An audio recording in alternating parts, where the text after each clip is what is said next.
ټکڼه غرمه د لیونو د ګرځېدو دی وخت ټکڼه غرمه د لیونو د ګرځېدو دی وخت. یار واوره نن خو د نسي دپاره پیسې هم نشته. رسه چې چا نه پنکه غلا کو او پوډر بېوس کو. بالکل آیانا ته صحیح وای. ګرمي ډېره زیاته ده. د پنکو قیمت به هم ډېر زیات وي. نو بیا راځه که نه چې باقي به ټولو پسې لاړ شو. د دواړه نشهي ملګري د خپل نشې دپاره د پیسو بندوبست کولو ته راووتلل. د سختې ګرمۍ له وجې نه یې فیصله وکړه چې د چا نه پنکه غلا کړي. خو دوی ته دا پته نه وه چې د غلا به د دوی دپاره یو لوی مصیبت جوړوي. هغه وګوره که نه شیطان هلته اوده پروت دی. راځه د هغه پنکه به غلا کړو. نه یاره هغه خو شیطان دی. هسې نه وي چې موږ ته څه نقصان راکړي. راځه مله هېڅ نه کېږي. زموږ دغه شیطانان بل څوک نشته. په دې طریقه دواړو نشهي ملګرو د شیطان نه پنکه غلا کړه.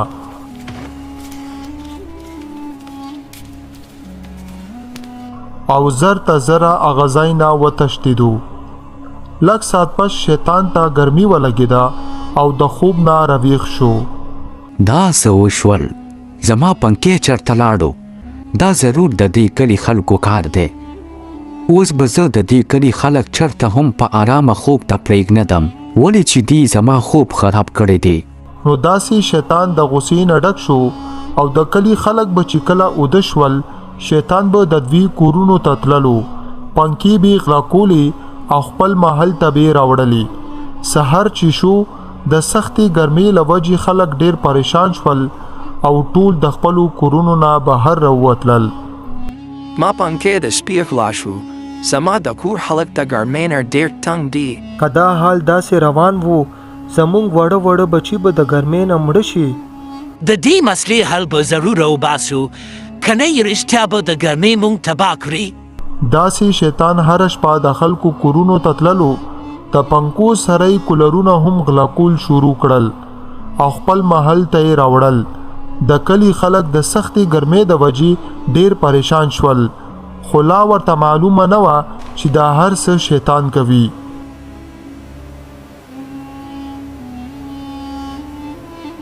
نن به ډېر خوند وکړي که نه.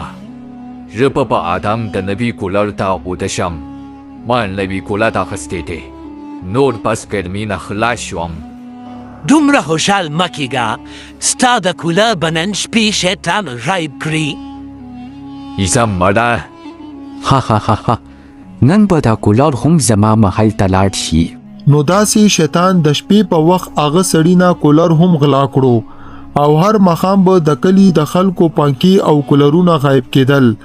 اخرکار د ټول کلي نه کولرونه او پنکې ختمې شوې او صرف د فیصل پنکه پاتې شوه.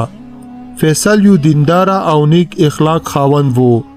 هغه به همیشه د خلکو خیر غوښتلو او د کلي د خلکو خدمت به هم کولو. یوه شپه شیطان د فیصل کور ته راغی چې د هغه پنکه غلا کړي.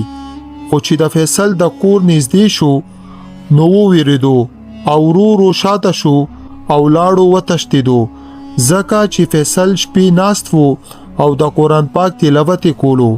بسم الله الرحمن الرحیم قل هو الله احد الله الصمد لم یلد ولم یولد. د دې پنکې خو زه غلا کولی نشم خو بدنام به یې ضرور کم. سبا چې شو شیطان خپل شکل بدل کړو او د انسان په شکل د کلي مشر کریم لالا ته ورغو. کریم لالا تاسو ته معلومه ده چې د کلي پنکې او کولرونه څوک غلا کوي؟ نه ماته نه ده معلومه. که تا ته معلومه وي نو راته ووایه. دا فیصل دی هره شپه خلکو پنکې غلا کوي. نه فیصل دا کار نشي کولی. هغه خو ډېر نیک او دینداره سړی دی. تاسو د فیصل کور ته لاړ شئ. د هغه پنکې له تر اوسه چا نه دی غلا کړی. نو مطلب دا شو چې غل فیصل دی. کریم لالا د شیطان په خبرو یقین وکړو. هغه د فیصل کور ته لاړو. چې کله د فیصل پنکه ولیده نو پوره یقین وشول چې غل فیصل دی. کریم لالا بغیر د سوچ کول فیصل مجرم وګڼلو او د کلي د خلکو مخې ته فیصل د ونې سره وتړلو. پورا یوه ورځ فیصل دغسې تړلی پاتې شو. ډیر خلک راغلل خو چا هم مدد ونه کو. بل خوا شیطان د فیصل کور ته لاړو او د فیصل د کور نه یې پانکه غلا کړه. 2 ورځې پس د کریم لالا کور ته یو سړی راغی چې نوم یې ضمیر و. کریم لالا تاسو فیصل مجرم ګڼئ خو اصل کار د شیطان دی. ما په خپلو سترګو شیطان لیدلی دی. هغه د خلکو پنکې او کولرونه غلا کولو او د غر په سر یې یو لوی محل هم دی. ضمیر کریم لالا ته ټول حقیقت وویل. کریم لالا سمدسي د شیطان محل ته ورغی او د شیطان په محل کې پنکې ولیدو نو یقین راغی. له هغې نه بعد د فیصل په لور روان شو. هغه د فیصل رسی خلاصه کړه او معافي ترې وغوښتله. فیصله بچې ما معاف کړه. ما خو ستا سره ډېر ظلم وکړل. فیصل کریم لالا معاف کړل. هغه نه بعد ضمیر فیصل ته هم ټوله کیسه بیان کړه. نن چې دومره سخته ګرمي ده او دیګې د کوم مصیبت په موږ راغلی دی دا زموږ د خپلو عملونو نتیجه ده. ځکه چې نن د قرآن پاک صرف الماری کې پروت دی هیڅوک د قرآن پاک تلاوت نه کوي. زه د قرآن پاک تلاوت کوم د دې د وجې د شیطان زموږ کور ته نږدې نشي راتللی. بالکل فیصل که د ټول کلي د قرآن پاک تلاوت کولې نو شیطان به د چا کور ته نه داخلېدی شو. فیصل د کلي ټول خلک را جمع کړل او ټولو ته یې وویل چې نن شپه به ټول کلي کې د قرآن پاک تلاوت وکړي. سبا سحر به موږ ټول د شیطان محل ته ځو او د خپل پنکي او کولرونه به بیرته راوړو. د کلي خلکو همداسې وکړل. شپه چې شوه په ټول کلي کې د قرآن پاک تلاوت شروع شو.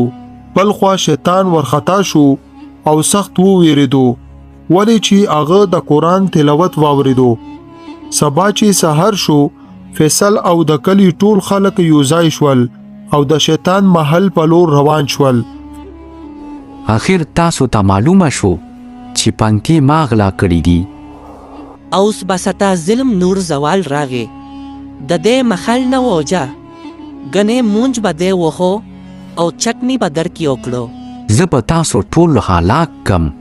داسې فیصل د قرآن پاک تلاوت شروع کړو او د قرآن پاک تلاوت په برکت شیطان وتښتېدو. د کلي خلکو خپل ټول پنکي او کولرونه بیرته خپلو کورونو ته یوړل. یو ځل بیا په کلي کې د قرآن پاک تلاوت له وجې برکت او یخولي خپور شوه.